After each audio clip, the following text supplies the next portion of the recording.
Alright, so if I struggled with something, there's a chance someone else struggled with something. And this is related to shifter cables.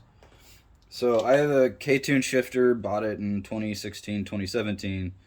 Since day one, I fought and struggled with the shifter cables. Um, no matter how I adjusted them, the rod would pop out of gear.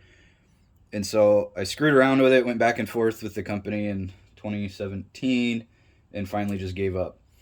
Um, but once it was working, the other problem is the inside diameter of the sleeve is larger enough than the outside diameter of the cable. And so what happens is when the cable's straight, which you won't be able to see because the video is not wide enough, but any small movement here results in any small movement here. But when they're mounted in the car, for example, at the shifter, and then they got to go in the car towards the transmission, and they're all bent up. What happens is, and this is exaggerated because it's a 180 or 270, is because of the difference in diameters that induces lash if the cable's not straight at all. So any small movement here results in no movement here until you get to a certain point. And so I can wiggle this up and down a little bit before the other end starts to move. And so what I've done is I've actually gone back to OEM cables with the K-Tune shifter. But a problem with the OEM cables is this bushing. It's plastic. Like, the bearing itself is sloppy to the housing, and the eyelet is sloppy to the bearing race. And these are old, they're worn out anyways. And so I decided that I wanted to put proper stainless spherical bearings in here. Problem is, this is an 8mm hole. And so typically with an 8mm hole, you get an 8mm thread diameter. So you need an M8. Problem is the stock cables that are an M6 by 1. The other thing is let's say you find an 8mm eyelet with an M6 opening. These are only 8mm wide, and typically an 8mm eyelet, I believe, is 12 mils wide. So they wouldn't fit on here anyway. So I needed to find a slim 8mm that was also an M6. Couldn't find them because the standard is the center bore of the eyelet is all, as far as I've been able to find, is the same diameter as the thread. So what I've managed to do is get these guys. This is just under an 8mm bearing, actually, because these are 7.85 and I think 7.9, or maybe the other way around. Maybe they were supposed to be 8mm and whatever ground them down went a little over. But it's a really nice fit.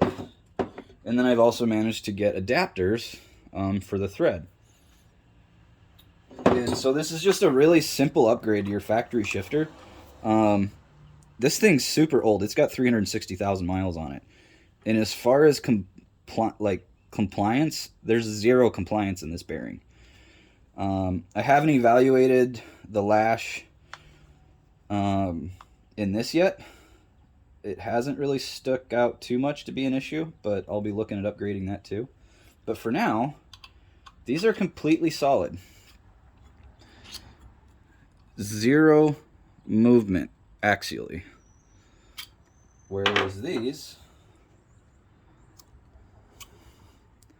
have tons of movement, as you can see. So this is a cheap upgrade. I think this set is either going to be $35 or $40 shipped for the two of these, ready to go. These eyelets are a tiny bit longer, but I checked the shifting, and they do work on my transmission with a little bit of leftover thread. And for example, this is about where my stock ones were. And so there's quite a bit of thread left there. So they should barely fit. If for some reason you need to make the cable even shorter, you can trim this down. But when I set this up on my car, I had plenty of thread left for adjustment. So they should work on yours too. And if they don't, it's really an easy fix that you can just cut the end of that off with a Sawzall. I may just end up cutting these off myself and doing some kind of, I don't know, clear paint pen or something to reseal the end. But yeah, so these should be $35, maybe $40 shipped. I got to check everything, but that should work. So if you guys are interested and you want to upgrade your stock shifter to have no compliance, because you know, this is a 30-year-old shifter cable. It's all original. And when you twist it like that, any small little movement results in a movement at the other end. And the other thing is this has a hell of a lot less friction than these do. Because as you can see, as I move it, the breakaway friction is higher, so there's a little more acceleration. So the OEM cables work. They were designed properly.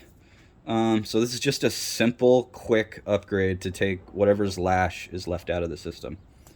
So yeah, let me know if you're interested.